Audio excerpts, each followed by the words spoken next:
Bienvenidas, bienvenidos. Soy José Manuel Besanilla. Les doy la más cordial bienvenida al tercer día de las primeras jornadas del Instituto Eleusis, donde estamos trabajando el texto de Civilización en Transición de Carl Jung, a propósito de los tiempos que estamos viviendo el día de hoy.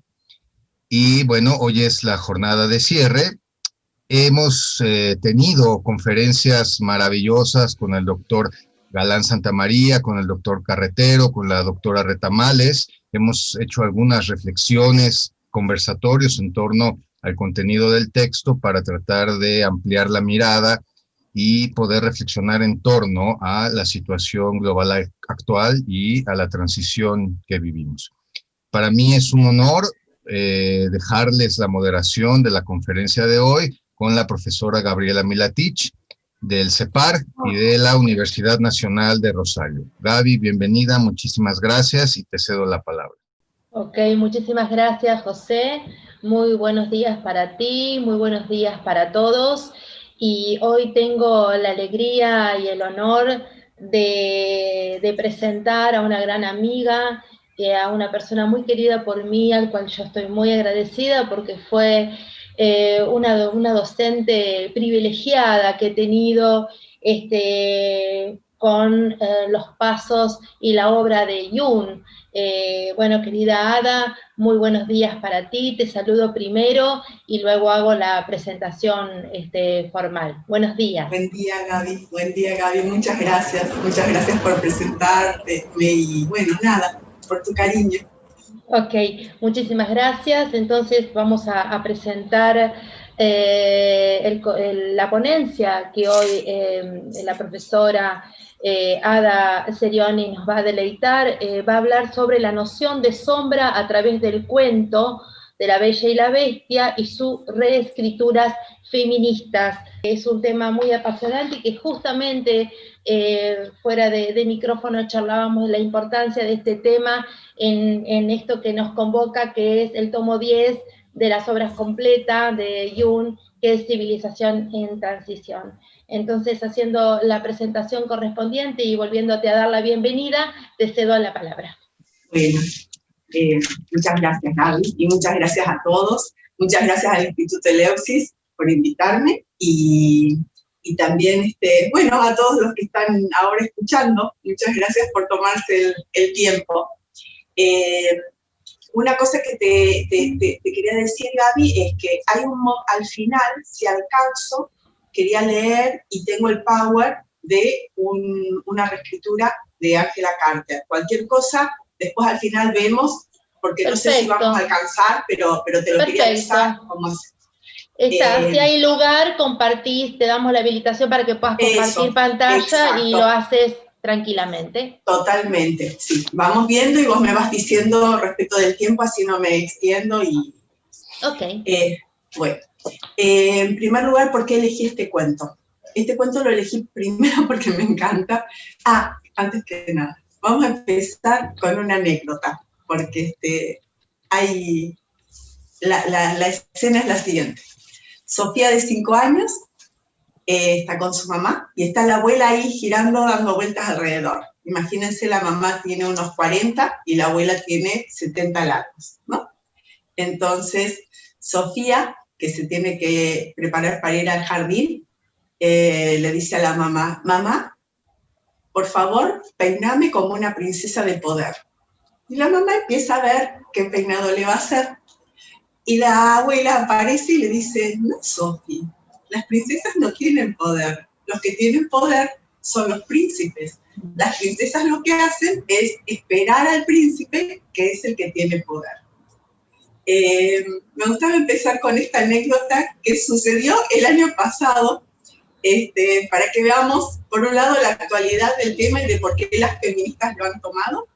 Y me parece que el tema de La Bella y la Bestia vamos a ir viendo cómo articula distintos puntos. A ver, por un lado, articula el tema de anima animus, el tema de lo femenino. Sería como, yo lo pensé en varios niveles de análisis, ¿no? lo femenino y las feministas, Anima Animus, y también el tema del alma, ¿no? Y el tema del alma en la psicología. Entonces, me parecía que justamente en este momento pasan diferentes cosas, ¿no? Por un lado tenemos toda esta mirada del feminismo que trabaja en deconstruir los paradigmas patriarcales, ¿no?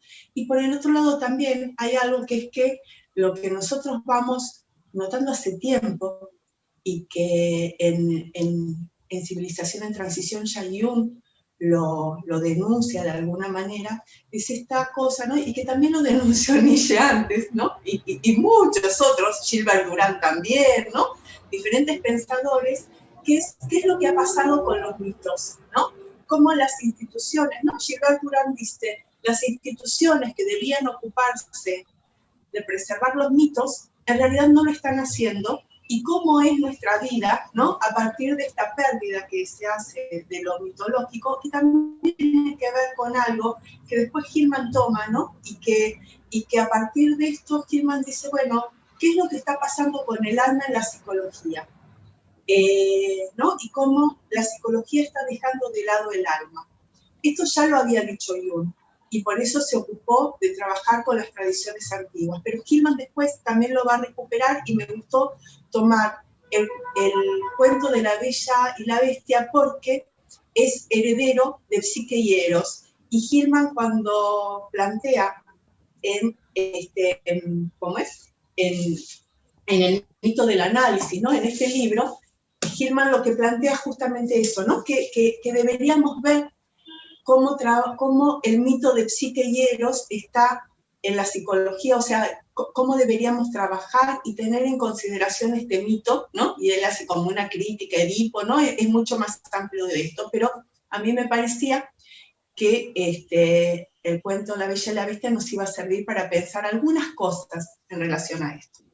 Entonces, por un lado, contarles que Roland Barthes, en mitologías, él lo que señala algo así como que los cuentos de hadas serían como la mitología actual, que lo que hace es estar en nuestra vida cotidiana de una manera entretenida y transmitirnos representaciones que deberíamos seguir de una manera que no nos demos cuenta que está siendo un artefacto cultural, dice, ¿no? Porque, fíjense, ¿no? En primer lugar esto, los cuentos forman parte de nuestra vida cotidiana y determinan roles de género, las maneras en las que nosotros nos sentimos, legalizan instituciones como el matrimonio, y los vamos recibiendo permanentemente sin darnos cuenta de la influencia que tienen y que realmente son artefactos culturales.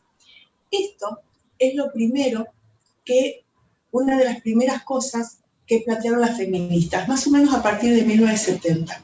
Entonces ellas empezaron a ver y a decir, si nuestra primera lectura es la lectura de los cuentos de hadas, tenemos que revisar qué es lo que pasa con estos cuentos, porque los roles de género se transmiten. Y fíjense, ¿no? Hay varios, no me detuve acá, pero tengo los libros para irles contando un poco y mostrarles mientras ¿no? Está este libro que está en inglés, que es de Sykes, que en este libro que es, bueno, No confíes en el príncipe, se llama, ¿no? Si lo quieren ver. Después, si no, lo escribo. Y después, si te parece, sí, Ada, podemos... Armo la lista. Exacto, armar la lista así y compartirlo con todas tanto. Las personas sí. Que han estado aquí y los próximos sí. Oyentes que lo van a disfrutar online. Eso, como comparta el link.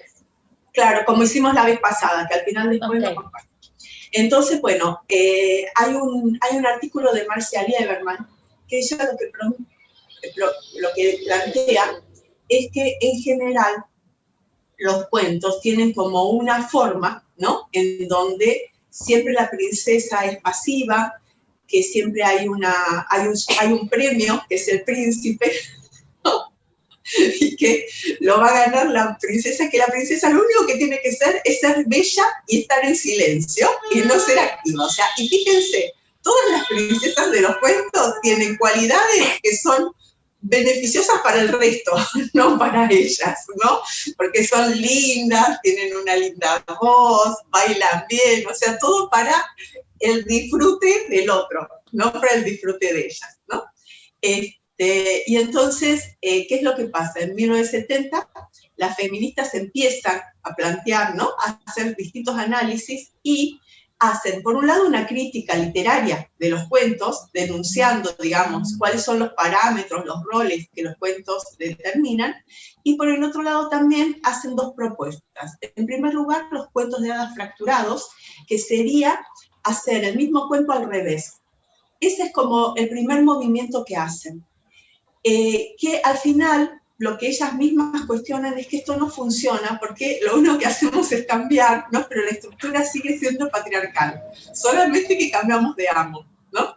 Y luego lo que proponen son las reescrituras de cuentos, que la idea es justamente que no haya, ¿no? Que en las reescrituras proponen diferentes modalidades, ¿no? Y que no hay una modalidad ni de ser varón, ni de ser mujer, ni el binarismo es lo esperable, ¿no? Sino que hay diferentes maneras de estar en el mundo, ¿no? Más allá del género. Entre estas, cuando hacen este cuestionamiento de los cuentos de hadas, por supuesto que entre todos los cuentos está La Bella y la Bestia, porque La Bella y la Bestia, en un nivel, digamos, más superficial de análisis, se trata del matrimonio. Pero fíjense, el cuento de La Bella y la Bestia, primer punto fue, dijimos, es heredero de Psique y Eros, que fue escrita en el siglo II después de Cristo por Lucio Apuleyo. Está más o menos, la obra de Lucio Apuleyo es más extensa, ¿no? Y cuenta, ¿se acuerdan? Es El asno de oro o la metamorfosis, y es ahí en el libro 4, 5 y 6 en donde está esta historia.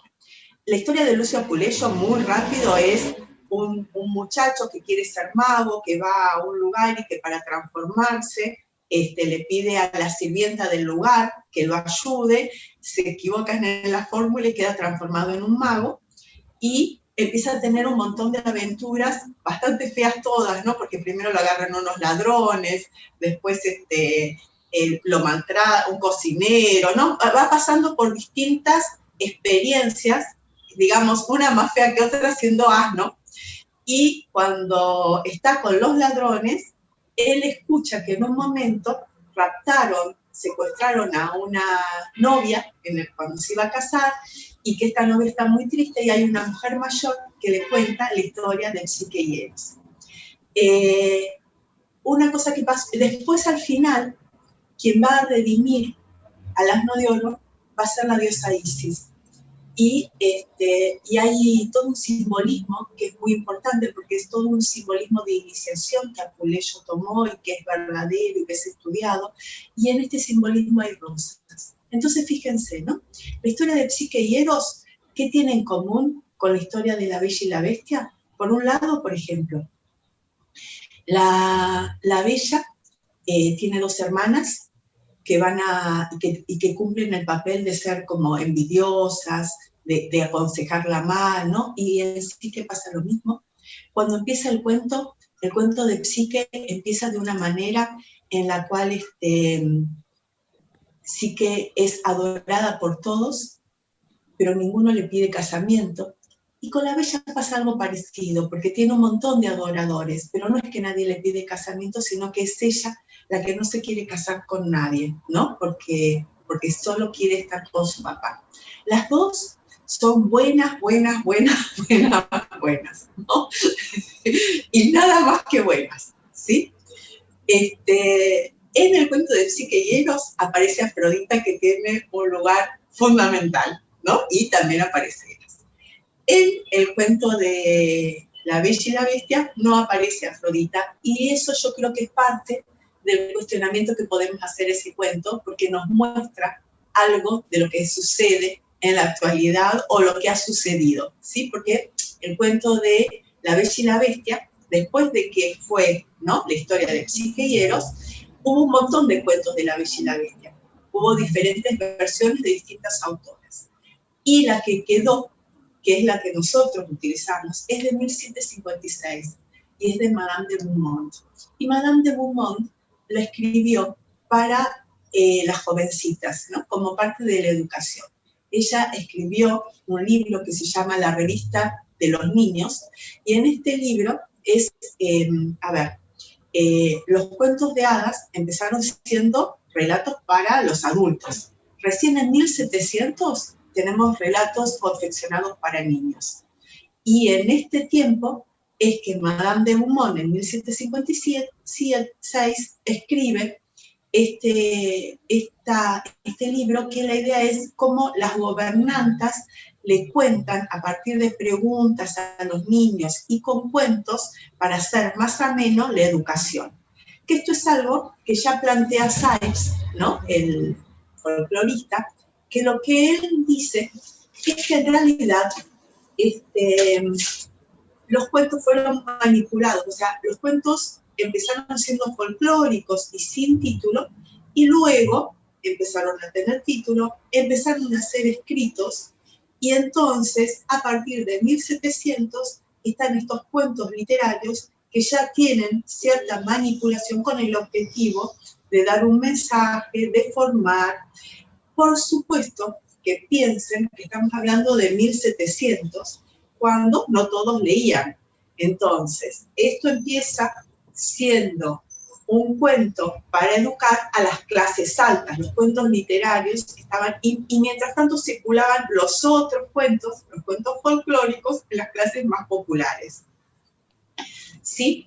Entonces, este cuento, lo que le cuestionan las feministas, digamos, es que, por un lado, es esta cosa, ¿no? Que la bella no tiene nada personal, ¿no? No tiene sí mismo, no tiene yo, no tiene nada, o sea, solo es el reflejo de los demás, solo es bella y solo es buena, o sea, no hay un momento que tenga algo de deseo. Si se acuerdan el cuento, ¿no? Entonces era un mercader que tiene 6 hijos, 3 mujeres y 3 varones, los varones aparentemente se van a la guerra y no participan, y entre las hijas está la más chiquita que se llama Bella. El mercader pierde su fortuna, y en algún momento se le ofrece, tiene un negocio y tiene que viajar. Entonces las hermanas de Bella, como este negocio va a ser restituir la fortuna, le piden un montón de vestidos, ¿no? Y cosas lujosas, ¿no? Y Bella se queda calladita, porque ella no quiere molestar a su papá. Y cuando el papá le pregunta, Bella dice, una rosa, ¿no?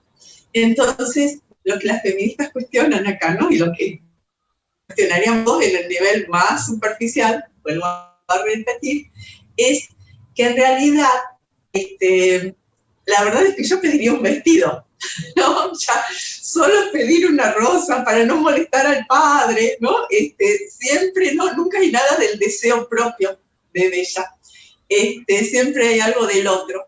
Entonces, el padre va, los negocios le salen mal, se pierde a la vuelta, entonces en esto perderse, entra a un castillo mágico en donde es sumamente atendido, y cuando se va, se está yendo, como no ha podido traer ningún regalo para ninguna de las hijas, solo ve una rosa que la arranca, y es en ese momento que aparece la bestia y le dice que es un ladrón, que lo va a matar. Él le dice que no, que por favor lo deje ir a visitar a saludar a sus hijas antes, a despedirse. Él le dice, ¿tenés hijas? Entonces, en lugar de venir vos, si viene una hija en tu lugar está bien, ¿no? Y el padre ahí vuelve con la rosa, las hijas están contentas de recibirlo, y Bella se acerca, y el padre llorando le dice, toma hija, esta rosa que tan caro le ha salido a tu padre, ¿no? Entonces, las hermanas la culpan, y Bella dice, no va a ir, papá. Dice, papá va a morir por tu culpa. Y Bella dice, no va a ir, papá, porque yo iré en su lugar, ¿no?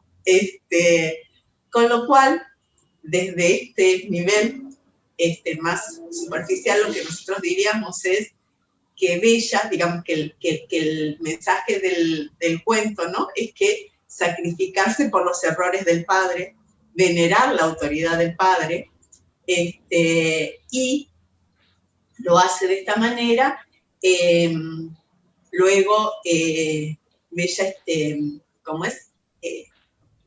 va con el padre todo el tiempo le dice, no, hija, mejor que me quede yo, pero al final igual se va, ¿no? Y se queda, el padre la acompaña, Bella se queda en el castillo, se queda con la bestia, que no sabe si la va a comer, qué va a hacer la bestia con ella.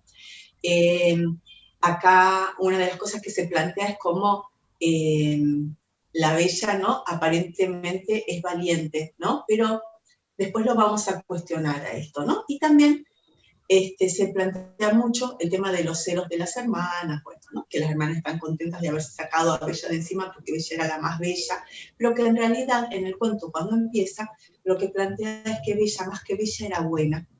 Y el mensaje que está en este cuento es que la belleza y la bondad están juntos y la fealdad está totalmente asimilada al maltrato o a los sentimientos que uno diría humanos, de celos, envidia, ¿no? Que nosotros desde la teoría junguiana sabemos que todos los tenemos, ¿no? Entonces, las hermanas son feas porque son celosas y envidiosas, y Bella es linda porque es buena y porque no tiene deseo propio, porque solamente hace lo que los demás quieren. Entonces, Bella se queda con la bestia, primero con susto, después está ahí en el castillo, y la bestia lo que va haciendo es tratándola bien. No es muy inteligente la bestia, pero sí es muy amable. Entonces la Bella lo va viendo cada vez con mejores ojos, se va sintiendo muy cómoda en su presencia, van compartiendo, hasta que un día Bella ve en un espejo que el papá está muy triste por ella. Y entonces le pide permiso a la bestia para volver a visitar a su papá. La bestia acepta y le dice que una semana, ¿no? Y le da un anillo, que cuando se ponga ese anillo, le da regalos para las hermanas. Bella, cuando llega, sus hermanas se han casado, pero son bastante infelices en sus casamientos. Les reparte los vestidos, pero las hermanas no les alcanzan porque están muy molestas de que Bella tenga cosas lindas, y empiezan juntas a tramar que Bella no vuelva para que la bestia se enoje y la quiera comer. Entonces la convencen, le dicen, por favor, quédate que te extrañamos, y Bella, como la extrañan, se queda, ¿no? O sea, fíjense, ¿no? Como todo el tiempo de lo que se trata es de que Bella hace lo que los demás quieren, y lo que Bella, el modelo que muestra, siempre es agradar, no molestar, cumplir el deseo del otro, ¿no? Y nunca sabemos cuál es el deseo de Bella.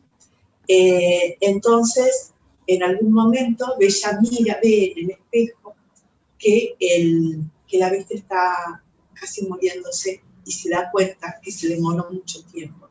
Entonces se vuelve desesperada, porque ahí como que siente algo del amor, y siente que no quiere que le pase nada a la bestia, que la bestia era un gran compañero, y entonces llega y lo abraza, y ya se está en agonía la bestia, y la bestia como que resucita, y cuando ella lo abraza y le da un beso, ahí la bestia se transforma en un bello príncipe, ¿no? Y ahí le puede explicar que en realidad una hada mala le había hecho este encantamiento, porque él no había sido amable con ella, alguna cosa así. Hay diferentes versiones, ¿no? Este es el cuento de Madame de Beaumont. Este cuento viene también, o sea, hubo un cuento antes que era mucho más extenso, que era de Madame de Villeneuve, que este cuento anterior, que es 27 años antes más o menos, es del 40, del 30 creo. Y en el cuento de Madame de Villeneuve, cuando ellos se van a casar, porque acá en el cuento de Madame de Beaumont se van a casar, en el cuento de Madame de Villeneuve, cuando se van a casar, no pueden, porque aparece la madre del príncipe. Y lo que dice la madre del príncipe es que una plebeya, una burguesa, no se puede casar con un noble. Entonces, las hadas lo que hacen es mostrar el árbol genealógico de la bella y descubrir que tenía una gotita de sangre noble en algún momento de su vida, con lo cual es posible ese casamiento. Porque también en este cuento, en otro nivel de análisis, hay digamos, el cuento pone de manifiesto la tensión entre la nobleza y la burguesía, porque fíjense, el padre, estamos en 1750 con la burguesía ascendente, con la nobleza en decadencia y con esta lucha de clases, y cuando empieza el cuento, el padre es un rico mercader que pierde su fortuna y que va a ser salvado por la bestia, que es la nobleza. Entonces, también nos muestra esa otra mirada, y también nos muestra que lo que une a la bella y a la bestia, más allá de las diferencias, es que los dos se someten a este principio de civilidad, que los dos se someten a estas leyes, porque la bella, fíjense, cumple sus promesas aunque las haya hecho por coacción y aunque las haya hecho a una bestia, ¿sí? Es leal a eso, venera a su padre y lo respeta y deja de lado sus errores y pone, ¿no? Y sigue venerándolo a pesar de que el padre la haya entregado. Eso nunca se cuestiona en el cuento. Todo esto es lo que las feministas van a cuestionar y van a decir, esos son los modelos que el cuento en un nivel más superficial nos educan con esos cuentos, ¿no? Por un lado. Por el otro lado, si nosotros lo viéramos, este cuento, considerando lo que es la psicología junguiana, primer punto, ¿no? Que, como decimos, ¿no? Que este cuento es digamos, en su origen está Psique y Eros. Hay un libro sobre el asno de oro, trabajado por Marie-Louise Bonfrance, que le pidió Jung que lo hiciera, ¿no? Está en inglés, yo lo tengo acá, pero bueno, ya lo leí, pero está en inglés.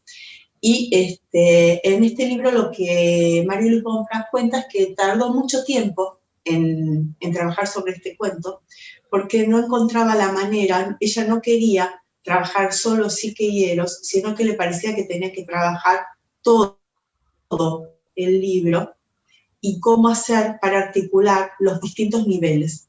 Entonces lo que hizo fue armar niveles como si el cuento de Psique y Eros de alguna manera fuera algo así como un sueño dentro de otro cuento, ¿no? Dentro de Lucio, ¿no? Y desde ahí ella lo toma y ella hace la diferencia y dice que al ser escrito por un varón, cuando se trabaja sobre la bella lo que representa es el ánima, ¿no? Entonces acá empezamos con otro tema que es cómo articulamos digamos, esta nueva etapa feminista con lo junguiano. Porque cuando Jung, y acá voy a pedirle ayuda a Hillman, ¿no?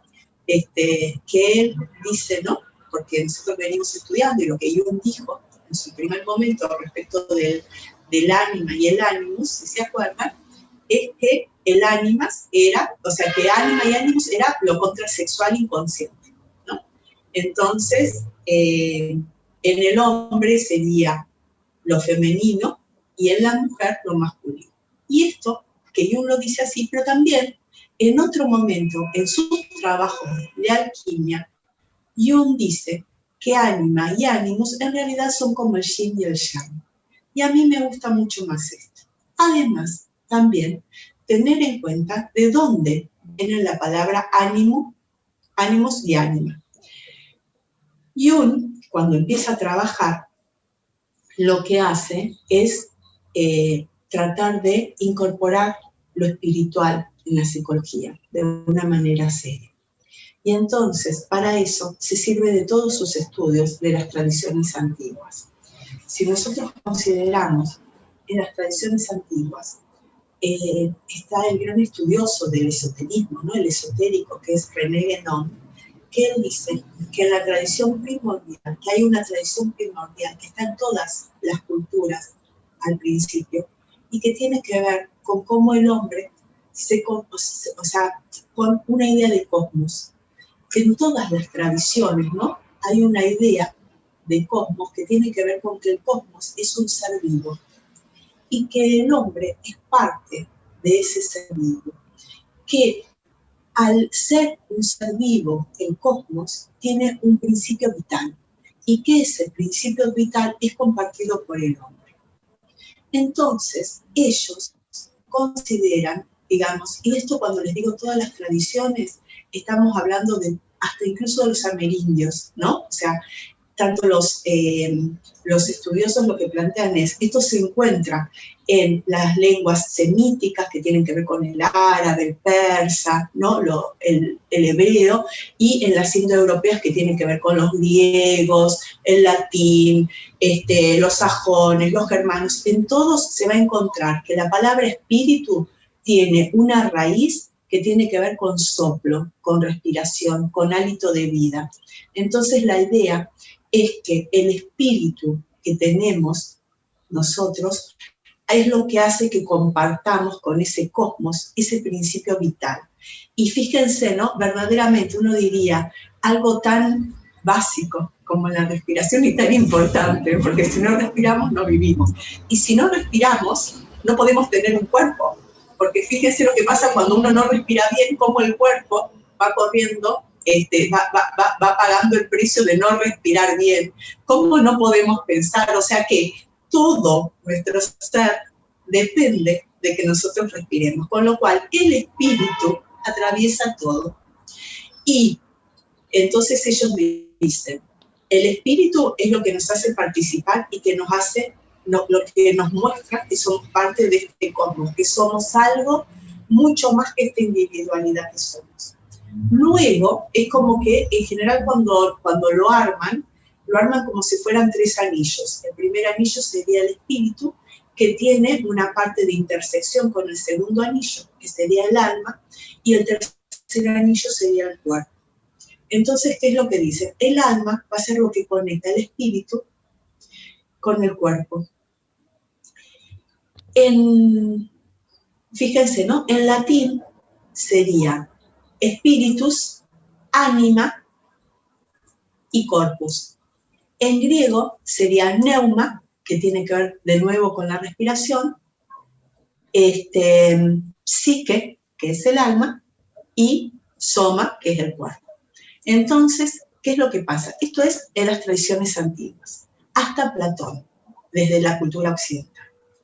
Platón, cuando empieza, en sus diferentes obras, lo vamos a ver en el Fedón, en Fedro, en la República, en el Banquete, él lo que hace es mostrar a un ser humano constituido desde la psique y el soma, ¿no? El cuerpo y el alma. Y entonces, esto se los quería decir porque el alma, cuando hay un libro de Hillman, en donde él lo que plantea es que el alma se puede percibir a partir de la belleza. Y dice, se puede percibir a partir de la belleza, pero la belleza no es la belleza superficial, sino que la belleza, con lo que tiene que ver, es con la armonía, con estar en armonía. Y estar en armonía tiene que ver con no ser seres fragmentados. Entonces, fíjense, ¿no? Por un lado, quería mostrarles esto. Jung, cuando arma su teoría, dice, del alma voy a tomar el ánima, ¿no? Que lo toma desde la misma palabra, y el animus va a tener que ver con lo espiritual, con el espíritu, que es el logos. Entonces, de ahí vienen estos términos de ánima y ánimos. ¿Qué tiene que ver con qué? En el proceso de individuación, que tiene que ver con este proceso de individuación, lo que tiene que ver es con lo indiviso, ¿no? Con llegar a ser un ser completo.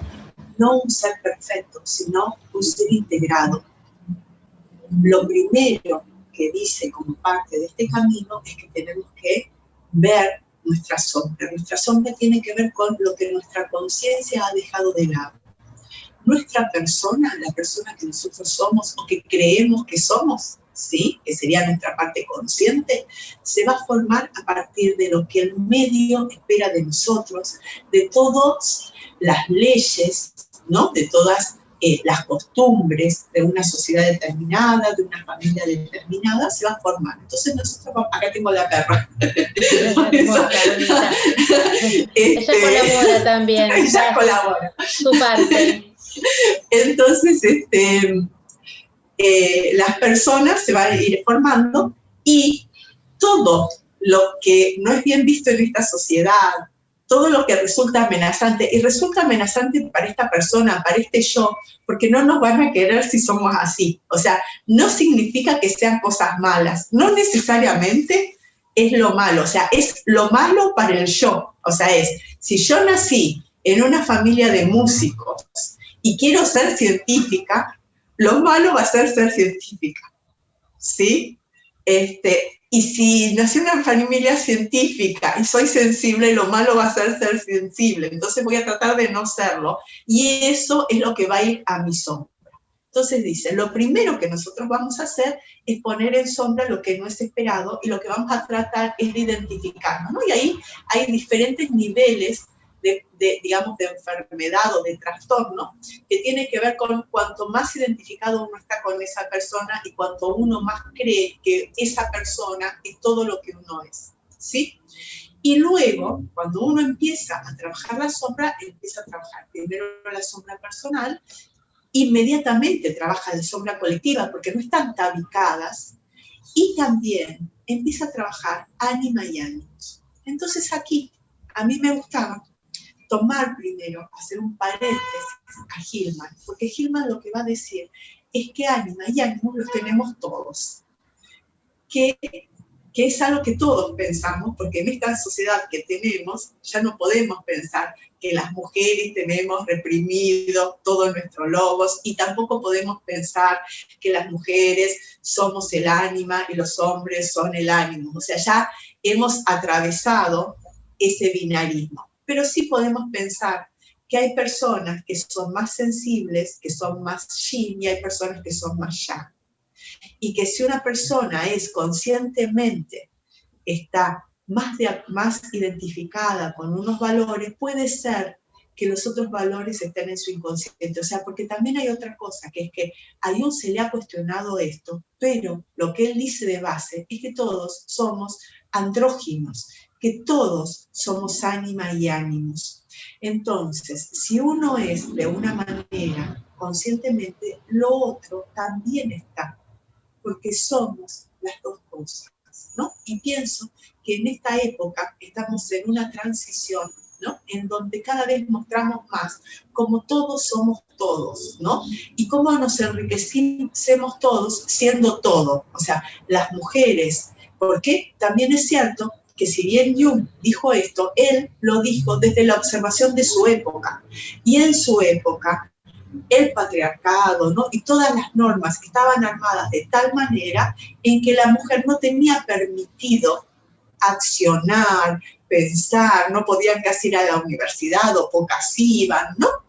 Y los varones no tenían permitido la sensibilidad, ¿no? Yo es el día de hoy que tengo pacientes que me dicen, no, porque yo lamento mucho que justo ayer tuve un paciente de 27 años que me dice, yo he tenido un problema toda la vida porque soy sensible.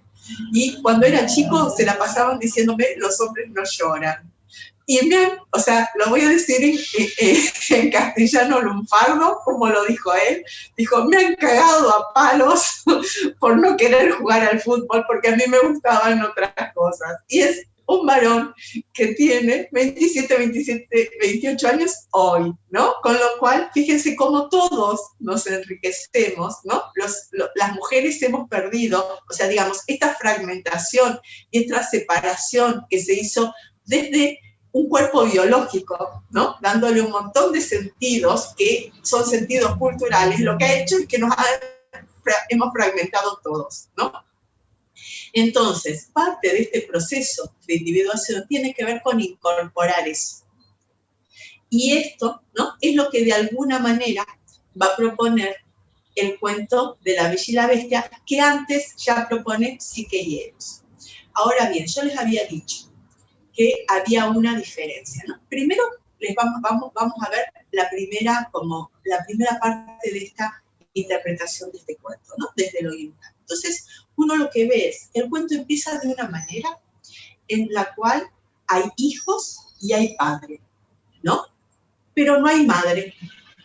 Entonces, esto, ¿no? Y también hay algo, que es que hay otro libro de Hillman que es muy lindo, que es El pensamiento del corazón. Y ahí lo que dice es que el alma necesita la belleza y que el alma es la belleza. Y entonces, después él lo va a desarrollar más en el mito del análisis con Psique y Eros, pero a mí me gustaba esto, y él toma mucho de Platón, por eso hice esa introducción de Platón. Él toma mucho de Platón porque él toma mucho de Corbén, y Corbén se llama, dice Corbén en algún escrito, dice, uno nace platónico, se nace platónico, y él entiende que él nació platónico. Y hay bastante parecido entre todo lo que es el sufismo iranio y lo que es Platón, Corbén encuentra muchas cosas en común. Entonces, ¿qué es lo que pasa? Cuando nosotros vemos el cuento de Psique y Eros, lo que vemos es que en Psique está Psique, que es la belleza, pero también está Afrodita, y también está Eros, ¿no? Entonces, fíjense, Afrodita tiene que ver con el placer, ¿no? Y Platón, ¿se acuerdan que hace una diferencia entre dos tipos de Afrodita? La Afrodita urania, que tiene que ver con lo más excelso, y la Afrodita pandémica, ¿no? Que es como lo más erótico, el erotismo, ¿no? Más del cuerpo. Mientras que la urania es la que conecta con el más allá. Porque la idea es que Afrodita, al tener que ver con esto del placer, en realidad con lo que tiene que ver es con la conexión, con la unión, ¿no? Con esa atracción que hace que yo me una, ¿no? Eso sería, digamos, como lo que está debajo de esto del deseo sexual y la sexualidad. Y lo que se plantea es que Afrodita no es que ella plantea la unión con el otro desde ella estar blanca, bella, buena, impoluta, sino que en esto de la unión con lo otro, de la unión, digamos que en última instancia va a ser la tierra y el cielo, lo que ella hace es unir todo. Es la armonía, tiene que ver con una armonía en donde entra la bella y la bestia. Fíjense que nosotros vemos las distintas historias de Afrodita, en donde ya en Psique y Eros lo que empieza es con que Afrodita, la diosa del amor, lo primero que hace es estar envidiosa de Psique y quiere vengarse.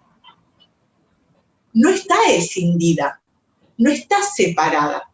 Ella es todo en ella con armonía.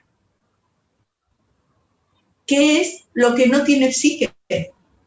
Lo que no tiene Psique en el cuento de Psique y Eros, y lo que no va a tener la bella en el cuento de la bella y la bestia. Entonces, fíjense, por un lado esto, y a la vez lo que plantea Platón en el banquete también, es que no hay Afrodita sin Eros, ¿no? Y Eros tiene que ver con el deseo.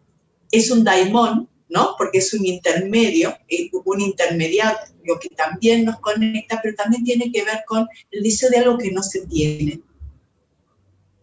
Entonces, fíjense, ¿no?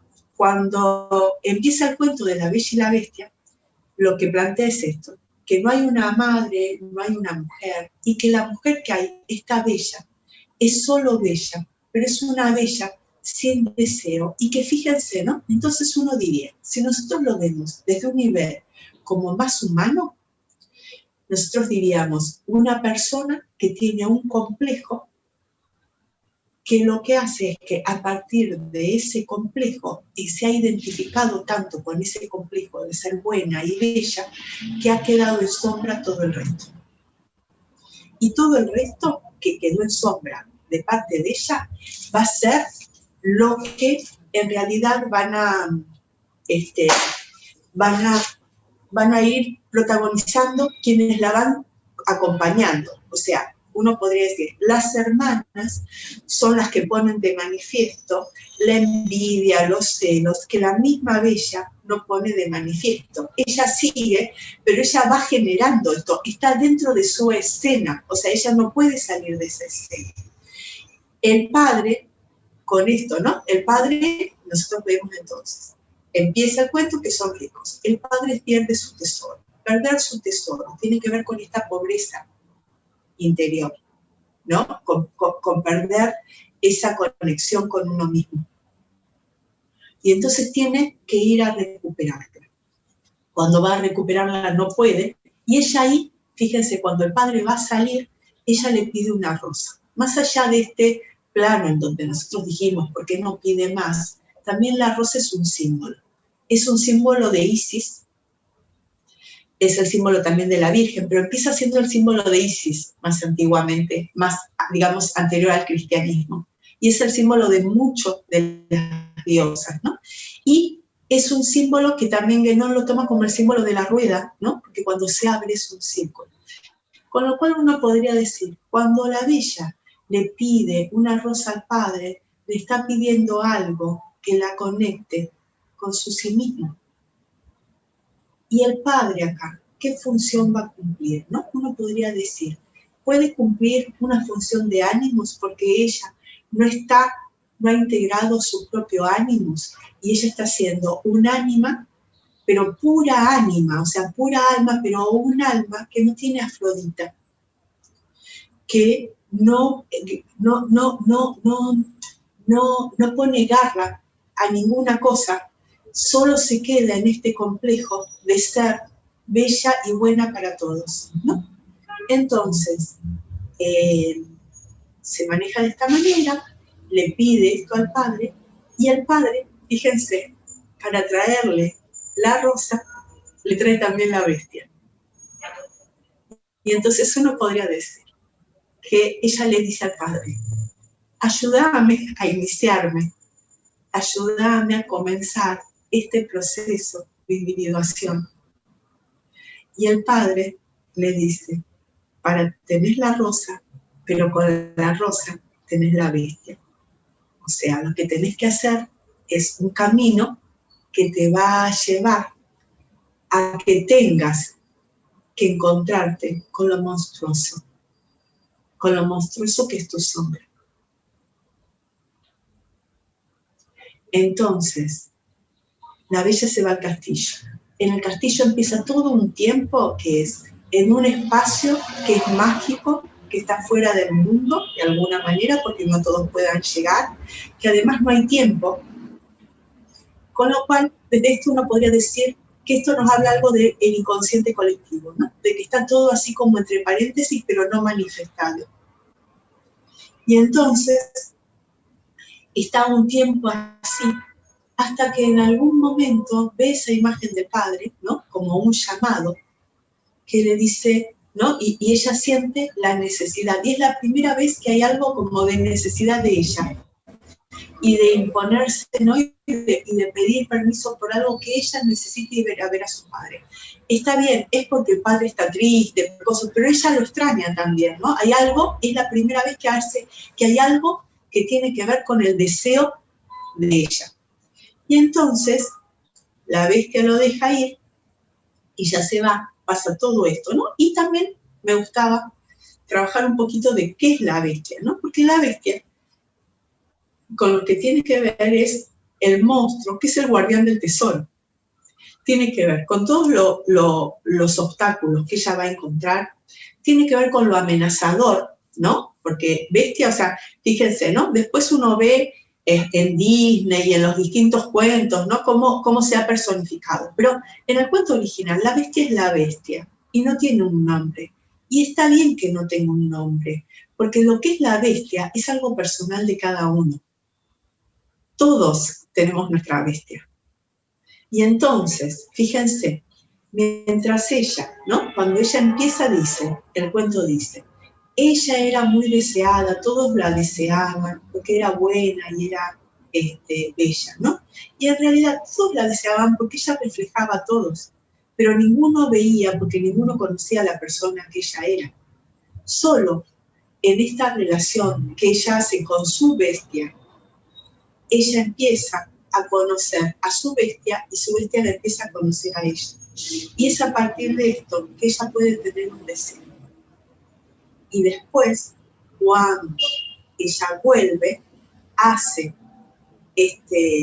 digamos, esta unión con la bestia que tiene que ver con amar a la bestia de uno, ¿no? Y ahí es Eros, ahí es, ¿no? Es lo que permite, o sea, cómo uno abraza lo más monstruoso de uno mismo, que eso es lo que permite, ¿no? Y acá en este cuento, cuando eso suceda, la idea es que la bestia se va a transformar en alguien bello, ¿no? En alguien humano.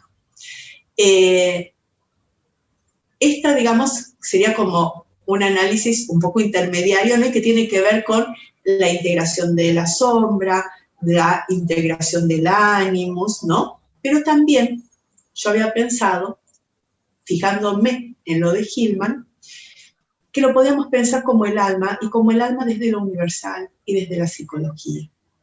Entonces, fíjense, cuando Hillman toma esto del alma, de la noción de alma de Platón, y Platón hace la separación del alma, ¿no? O sea, hace la separación de lo humano en psique, alma y sombra. Y psique de psique hace dos separaciones. Una tiene que ver con que el alma es, o sea, él cree en la transmigración de las almas, ¿no? En que el alma encarna en un cuerpo, y esto, o sea, se llama metempsicosis. Cuando él toma, hay una frase de él, ¿no? Que está también en Fedro, que dice que el soma es el sema de la psique, el soma es el sema de la psique, que lo que significa es, por un lado, sema es una palabra griega que significa signo, y por el otro lado es una palabra que significa tumba. Entonces uno podría decir, el cuerpo refleja al alma, ¿sí? Porque el cuerpo es el signo del alma. Y por el otro lado, también desde los órficos se había planteado que el cuerpo es la tumba del alma. Y esto tiene que ver en el sentido de, si uno lo ve así como recortado, parece feo, pero en realidad de lo que se trata es que si nosotros tenemos un alma y tenemos un cuerpo, ¿cómo vamos a hacer para que nuestro cuerpo no sea la tumba de nuestra alma? ¿Cómo hacer para que lo que domine no sea el cuerpo, sino que sea el alma? A eso se refiere, ¿no? Con esto de el cuerpo como tumba del alma, ¿no? Que lo que hay que estar atentos. Y después, en el Fedro también, y también en la República, lo que va a hacer es hacer una separación más de lo que es la psique, y la va a separar en tres estadios, digamos, ¿no? En tres niveles que son equivalentes, ¿no? Que tienen que ver con lo instintivo, con lo emocional y con lo intelectual. Y cada uno de estos niveles va a tener una virtud. Lo instintivo tiene que ver con lo abdominal, con el deseo, y la virtud es la templanza. Y la templanza tiene que ver con que uno equilibre su deseo y su instinto. Entonces, fíjense, si nosotros pensáramos que en el cuento de la Bella y la Bestia, la Bella es el alma, nosotros lo que veríamos es que desde esto instintivo no hay templanza. Porque hay templanza cuando hay deseo. Pero que uno esté sobre reprimido en su instinto, eso no es. O sea, la idea es que uno pueda vivir su deseo en equilibrio, que no sea un puro deseo, sino que haya un equilibrio. Y después, la emoción, lo que plantea Platón en ese momento, la emoción tiene que ver, bueno, con lo que uno siente, está en el plexo solar, y lo que es la virtud para Platón es una virtud que a mí me gusta mucho, que es la valentía. Luego, a partir del cristianismo empieza mucho como la virtud del amor. Pero en realidad, si pensamos en Platón, Eros era el amor, con lo cual la virtud del alma era la valentía. Y fíjense, a mí me parece que más en esta época, para amar hay que ser valiente, porque amar hace que uno sea vulnerable, hace que uno se entregue, ¿no? Y Platón lo decía desde que él era parte de una sociedad guerrera, ¿no? Donde obviamente que la valentía, ¿no? Era un valor enorme. Y luego, la inteligencia tiene que ver la virtud con la sofía, que es la sabiduría. Entonces, fíjense, ¿no? Si nosotros pensamos, ¿no? Desde Hillman, en esta idea de hacer alma, cuando empieza el cuento de la Bella y la Bestia, que haya belleza, en realidad es una belleza que tiene más que ver con la persona y con la cáscara, porque es una belleza pero que no hay armonía, que es una belleza fragmentada. Y entonces esta belleza fragmentada hace que las hermanastras tengan que ser malas, que la bestia tenga que haber una bestia, porque no está en ella. En este proceso de individuación que va proponiendo el cuento, la idea es que la bella pueda abrazar, a la bestia, pero abrazar como desde el deseo, o sea, integrando ese aspecto de sí misma, pueda tener una emoción, porque hasta ese momento ella solo era amada, o sea, no es que ella, su único, fíjense, ¿no? Su único deseo, uno diría, es este deseo de ser deseada por los otros, de ser amada por los otros, de ser un reflejo del otro. ¿Cuál era el precio que ella pagaba por eso, ¿no? Y que esto volvemos también a estos patrones del patriarcado, ¿no? Que dejan a mujeres vacías, ¿no? Que solo son deseo, ¿no? Pero que también dejan a hombres vacíos porque no pueden integrar su propia emocionalidad, porque si nosotros esto lo pensamos como el alma, más allá del género y más allá de lo binario, sino el alma y cómo se trabaja el alma. Trabajar el alma en la psicología tiene que ver justamente con que haya una integración que permita la templanza, o sea, que haya deseo, pero que también se haga lo que se tiene que hacer, que no sea un deseo desaforado, pero que tampoco sea una represión del deseo, que haya emocionalidad y que haya la valentía para vivir las emociones que uno siente, que haya sabiduría para ver qué, en qué momento qué, para poder aprender, porque la sabiduría también tiene que ver con la observación, con aprender. Y esto nos lleva a la última virtud que plantea Platón, que es la justicia. Y la justicia tiene que ver con la armonía, con que todo esté en su lugar, que no haya fragmentación. Perfecto, Ada. Muy claro tu exposición. Te queda, digamos, unos pocos minutos porque ya tenemos una hora de exposición, pero justo terminé y... Sí. No quisiera cortar tu exposición, si querés redondear un poquito más la idea y si querés dar paso a lo que querías compartir, para después poder dar paso a las preguntas, porque nos queda poco tiempo y queríamos también que la gente pueda preguntarte, pueda acercarse a vos y pueda hacerte los requerimientos o evacuar las dudas que ellos quieran. Sí, te interrumpí un montón de veces, perdón, Gaby. No, está bien. Por el apuro. Estoy contenta porque dije todo lo que quería decir, más o menos, y yo lo cerraría justamente con lo que plantea Angela Carter, si vos me dejás que comparta, ¿no? Sí, podés compartir. Perfecto. Mientras vos buscás el compartir, yo hice acá algunas anotaciones que después quería hacerte algunos comentarios, pero vamos a compartir la pantalla de lo que quieras mostrar. Acá está. O sea, les aviso que les estoy spoileando el cuento, porque les voy a decir las últimas frases de un cuento de Angela Carter. Angela Carter es una escritora que hace reescritura de cuentos, que hace 2 reescrituras de La Bella y la Bestia, y una que a mí me gusta mucho es La Prometida del Tigre. Y entonces a mí me gustaba mostrarles esta parte porque me parece que es hermoso cómo ella plantea el final del cuento desde ella, ¿no?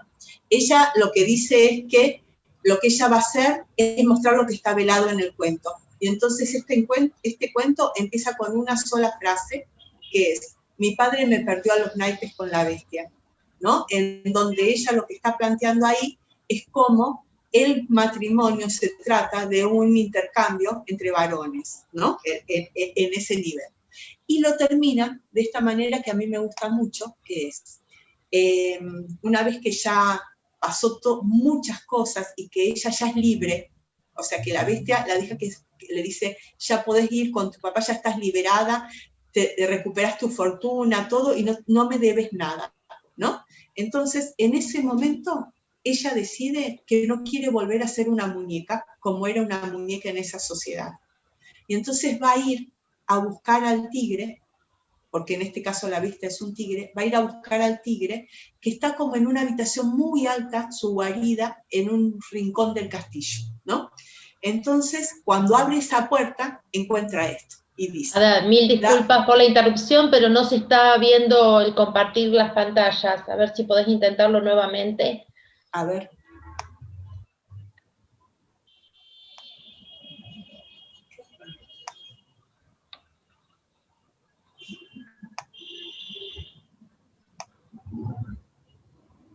¿Ahí se ve, Gaby?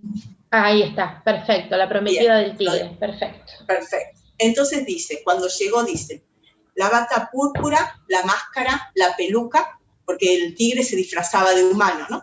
Yacían sobre el sillón, un guante en cada caso, en cada brazo, la vacía casa de su disfraz estaba allí a su alcance, pero él la había abandonado. Había un fuerte olor a piel y a pis. El pebetero, con el saumerio, yacía en el suelo hecho añicos. Dispersas a medio quemar, astillas del fuego extinguido. Una vela adherida al manto de la chimenea encendía 2 llamas pequeñas en las pupilas de los ojos del tigre. Iba y venía agitando de un lado a otro la punta de su pesada cola que se sacudía espasmódicamente mientras recorría a lo largo y a lo ancho su prisión entre los huesos roídos y sanguinolentos. Te tragará de un bocado. Los miedos infantiles hechos carne y nervio. El primero y más arcaico de los miedos, el miedo a ser devorado. La bestia y su carnívoro lecho de huesos y yo, blanca, temblorosa, cruda, acercándome a él como si le ofreciera en mi entrega la llave de un reino apacible en el que su apetito no tenía por qué ser mi extinción. Él se había detenido como petrificado. Tenía mucho más miedo de mí que yo de él. Yo me acuclillé sobre la paja húmeda y extendí una mano. Ahora me hallaba dentro del campo de fuerza de sus ojos dorados. Él gruñó desde el fondo de su garganta, agachó la cabeza, se dejó caer sobre sus patas delanteras, rugió, me mostró sus fauces rojas, sus dientes amarillos. Yo no me moví. Él humeó el aire como para oler mi miedo. No pudo. Lenta, pausadamente, se empezó a arrastrar hacia mí a través del suelo la pesada cola de su cuerpo rutilante. Una trepidación tremenda, como la del mecanismo que hace girar la tierra, llenó el pequeño cuarto. Él había empezado a ronronear. El dulce estruendo de su ronroneo sacudió los viejos muros. Los postigos batieron las ventanas hasta abrirlas. Al fin, de par en par, para dar paso a la luz blanquísima de la luna de nieve. Las tejas se empezaron a caer de las cumbreras. Yo las oí estrellarse allá abajo contra las losas de la explanada. Las repercusiones de aquel ronroneo remecían los cimientos del palacio. Las paredes empezaban a danzar. yo pensé, todo se derrumbará, todo acabará por desintegrarse. Él siguió arrastrándose hacia mí, más cerca, cada vez más cerca, hasta que al fin sentí el áspero terciopelo de su cabeza sobre mi mano. Luego una lengua, abrasiva como papel de lija. Me lamerá hasta desollarme, y cada lamida de su lengua iba arrancándome piel tras piel todas las pieles de una vida en el mundo, y descubría una naciente pátina de brillante pelaje. Mis pendientes volvieron a tocarse en agua, y cual lágrimas resbalaron sobre mis hombros. Yo sacudí las gotas de mi hermoso pelaje. Y ahí se terminó. Perfecto, qué hermosa reescritura. La verdad que una hermosa, muy hermosa exposición. Yo voy a dar lugar, invitándolos a todos los asistentes a que puedan por favor escribir en el chat alguna pregunta o comentario que quieran hacerte. Mientras esperamos esto, voy a comentarte, Ada, que tenemos muchos asistentes y oyentes en este momento. También Fabricio Davelois dice muchas gracias por tu exposición. Andrés Álvarez, que es hermoso estar presente aquí en estas jornadas. Te envío muchísimos saludos a vos y a todos, y que es un lujo y un placer escucharte. Licenciada Marcos, Ada Marcos, también dice bravo Ada, sí, realmente bravo. María Paula, excelente Ada, me encantó. Lilia Chan dice muy buena exposición, y José Manuel Benzanilla dice excelente ponencia, cómo hoy podríamos ir realizando el proceso de integración con la sombra. ¿Cuál sería hoy el proceso que deberíamos hacer? Esto te lo pregunta. Sí, yo seguiría con Hillman en ese sentido y diría, ¿no?, lo que plantea Hillman, que es a partir de recuperar lo creativo, ¿no? Y lo creativo se recupera, o sea, cómo uno puede ir integrando, ¿no? Digamos, desde la creatividad. Y lo que dice Hillman en ese sentido es que lo creativo tiene que ver con diferentes mitos que él va tomando, ¿no? Y va tomando, por ejemplo, el mito del puer, no solamente el tema de lo, digamos, que el alma, ¿no?, tiene esta capacidad creativa desde el ánima, sino que también es el puer y a partir de la imaginación, que es lo que permite empezar a encontrar otras representaciones. A mí me gustaba, en ese sentido, este final de Angela Carter, porque me parece que ella también nos da una pista, en el sentido de empezar a mirar más para adentro y a conectarnos con nuestro deseo más profundo, y que tiene que ver, ¿no?, con esta forma, ¿no?, y con esta idea que tenemos desde Jung y desde esta idea de las tradiciones, ¿no?, de que nosotros somos una manifestación. Entonces, si nosotros tenemos presente, ¿no?, la idea de que somos la manifestación de un espíritu en un cuerpo, y si tenemos en cuenta la idea de la transmigración de las almas de Platón, ¿no? Entonces, cuando Platón plantea esto de la transmigración, lo que plantea también es que el alma, cuando encarna, es porque tiene un sentido. Y entonces, si nosotros estamos mirando siempre hacia el afuera, o sea, tenemos que armar una persona en nuestra interrelación con el medio, pero también tenemos que en algún momento cambiar nuestro enfoque y empezar a enfocar hacia nosotros mismos, hacia nuestros deseos y nuestro conocimiento más profundo. Y en ese sentido, ¿no es cierto?, acuérdense, ¿no?, que para Jung es la imaginación activa lo que permite la integración, ¿no? Y en esta idea, ¿no?, a partir de las imágenes de los sueños, de nuestros anhelos, ¿no?, de todo eso, ¿no?, que va surgiendo de nosotros mismos, podemos ir conociéndonos, prestando atención, y eso nos va a ir ayudando a integrarnos. Pero a mí me gustaba, para dar el cierre, terminar con Angela Carter en esto, porque me parece que me gustó contarlo, porque cuando ella empieza en este último capítulo, en esta última parte del cuento, ella dice, había olor a piel y pis. O sea, la armonía no es solo lo bello, sino la armonía es que haya armonía entre todas las partes, y entre todas las partes implica eso, o sea, basta de fachada, sino que abracemos todo lo que somos. Exacto, muchísimas gracias. Creo... Excelente respuesta, Ada. También Roberto Beco dice, una geniada, abrazos desde Perú. Yo concuerdo también muchísimo. Abrazo Roberto. Y Noelia Vázquez dice, excelente ponencia, hoy vivimos un aumento en la violencia hacia la mujer. ¿Cómo interpretaría desde este cuento esta situación internacional de violencia de género? Sí. Desde este cuento, no, para mí la violencia de género tiene que ver con eso, con este mandato de que lo femenino tiene que ser sin deseo, y sin deseo es no defenderse, de que las mujeres, el rol femenino, o sea, por eso era en el primer plano que hablamos, ¿no? En donde da una idea de los roles de género, y el rol de género de lo femenino es solamente ser deseada, solamente ser buena, si se permite todo, si uno no se queja de nada.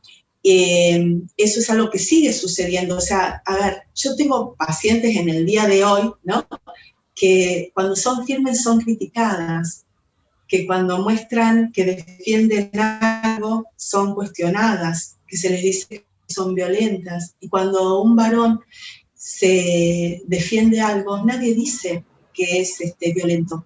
Todos dicen, mirá, qué firme que es, qué convicciones que tiene. Y las mujeres es el día de hoy que no podemos tener convicciones, porque solo tenemos que ser agradables. Entonces, desde ese punto, yo diría que ese es el primer nivel de la violencia, que después trae todas las demás violencias, porque lo que ha sucedido y lo que sucede en este momento es que, gracias a Dios, digamos, por suerte, a partir de más o menos después de la Revolución Francesa, empezó el movimiento feminista, ¿no?, con las diferentes olas. Algunos dicen que empezó después de 1900, pero en realidad otros dicen que la primera ola empieza ahí, y las mujeres nos hemos ido uniendo, ¿no?, para que haya una igualdad que nos permita enriquecernos a todos, ¿no? Eso me parece que lo diría desde este cuento. Ok, también Roberto hace un comentario y creo que una pregunta al final. En la versión de Disney, el príncipe es arrogante y rechaza dar posada a la bruja. La bestia es embrujada por juzgar a lo femenino por su aspecto y solo podrá recuperar su forma humana si logra ser amado a pesar de su aspecto monstruoso. ¿Cómo ves este proceso en la relación ánima-animus? Por otro lado, Gastón, el cazador, resulta ser más monstruoso que la misma bestia. ¿Cómo comprenderemos esto? Espera que piense, fueron muchas cosas a la vez. Desde Anima Animus, como el Animus, a ver, desde Anima Animus, te repito la pregunta. El cuento de Disney que... Claro, dice, en la versión de Disney el príncipe es arrogante y rechaza dar posada a la bruja, ¿cierto? La bestia es embrujada por juzgar a lo femenino por su aspecto y solo podrá recuperar su forma humana si logra ser amado. Sí, vamos ahí, porque así, si no me voy a marear y ya después no puedo pensar tantas cosas. Hasta ahí. Entonces, yo lo que diría es, si nosotros pensamos desde Anima Animus, cuando el príncipe es arrogante y no acepta, uno podría pensar que si estamos pensando en el Animus como lo contrasexual, ¿no? Podríamos pensar un femenino, ¿no?, que su Animus no acepta sus aspectos femeninos desagradables. Y entonces, al no aceptar sus propios aspectos femeninos desagradables, o sea, y lo diría en el ejemplo de la actualidad, pensando cuántas mujeres se hacen millones de cirugías, cuántas mujeres, no sé, se hacen estas operaciones, o sea, más allá de que cada uno elige lo que quiere, pero lo que quiero decir es, una operación, por ejemplo, de mamas, es cruenta. Es un acto de crueldad contra uno mismo solo por la belleza. O sea, ¿cuánto hay de las empresas farmacéuticas, de los laboratorios y todo eso que nos vienen, ¿no?, dando cantidad de cremas y de cirugías y cosas para que no envejezcamos, ¿no? Con lo cual, este ánima nuestro que nos hace que en lugar de preocuparnos por crecer como seres humanos, nos preocupemos por tener una fachada que agrade, ¿no? Se va transformando en un monstruo adentro nuestro mismo, o sea, es nuestro depredador interior. En ese sentido, lo pensaría así, desde esta idea. No sé, Roberto, si te parece bien. Y después, ¿cómo seguía? Y la otra pregunta es, Gastón el cazador resulta ser más monstruoso que la misma bestia, ¿cómo comprendemos esto? Pero fíjate, ¿no? Gastón el cazador en la película, a mí me gusta también la película porque la película no me gusta mucho. Entonces, la vi una vez hace millones de años. Y entonces no la tengo tan, tengo como un desprecio, Roberto, tengo que decirlo.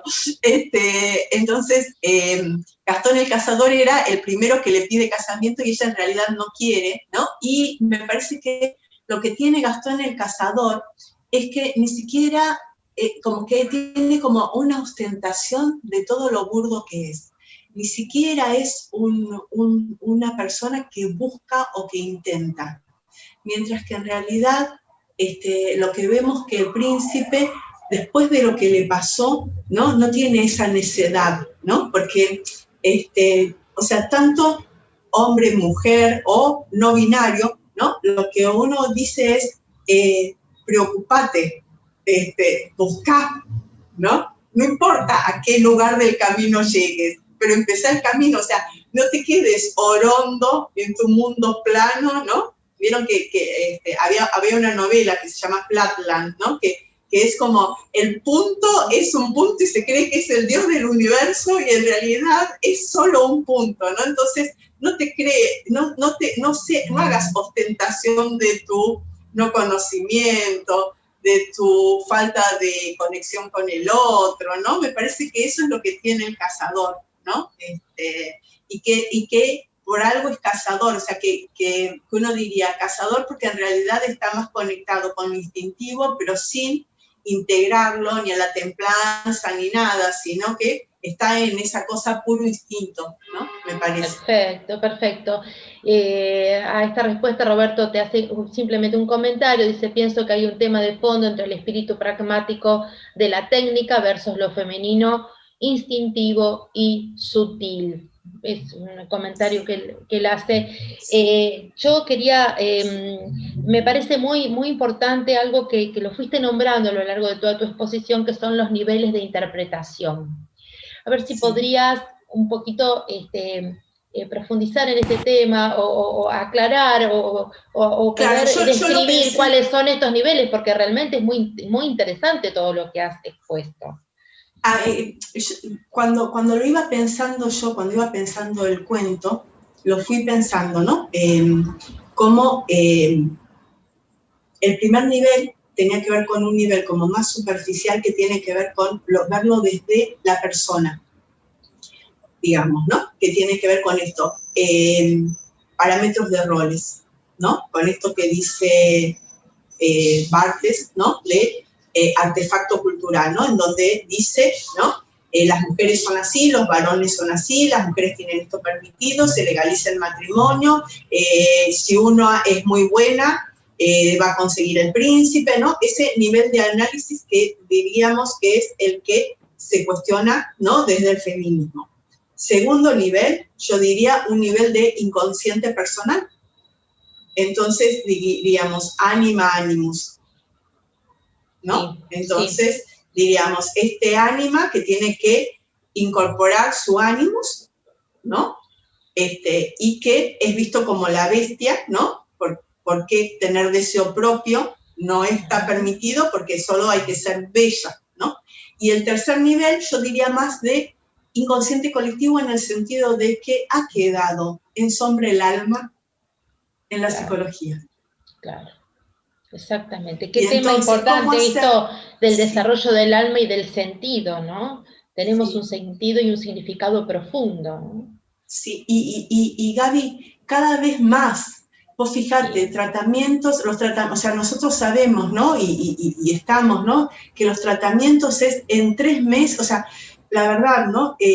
Tratamientos manualizados en donde las personas, que no digo que no sean útiles. O sea, porque una persona que tiene ataque de pánico necesita ciertas herramientas para enfrentar ese ataque de pánico. Yo no digo que no sea útil, pero lo que siento es que esto está generalizando, totalizando. O sea, exactamente, claro, ¿no? a ver, lo que me parece súper interesante y súper importante a remarcar, que este análisis va más allá de la situación de género puntual.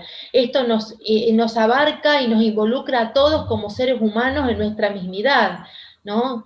En nuestra seidad, vamos a inventar un término, en nuestra mismidad, en nuestro ser propio, ¿sí? Sí. Genial esto. Aquí Sí. Mónica Elena Yepes dice, un tema fundamental, una exposición muy reflexionada con amplitud y la presencia de Eros. Muchísimas gracias. También Ricardo Carretero dice, clara y completa. Buen día, Ricardo, ¿cómo estás? Bienvenido a esta exposición.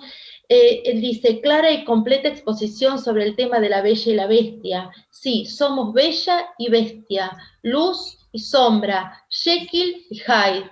Un proceso de individuación inextinguible, volcado hacia una plenitud que está ahí para todos y todas, aunque no alcancemos a tocarla. Gracias. Gracias, espectacular. muchas gracias. Muchísimas gracias, Ricardo.